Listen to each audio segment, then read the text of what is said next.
ايه رأيكم نجدد في الحاجة اللي بناكلها كل يوم ونعملها بطريقة مختلفة وتكون كمان مناسبة للأطفال؟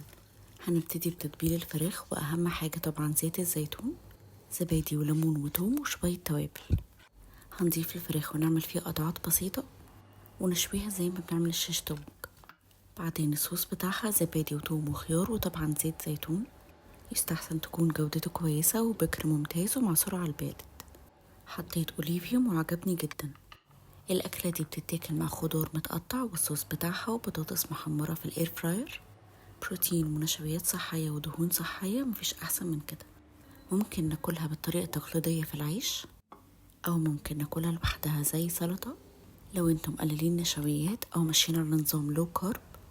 ونضيف شوية من الصوص اللي فيها زيت الزيتون الغني بالفوائد ومضادات الأكسدة ومضادات الالتهاب ومعادن وفيتامينز وفوائد تانية كتير.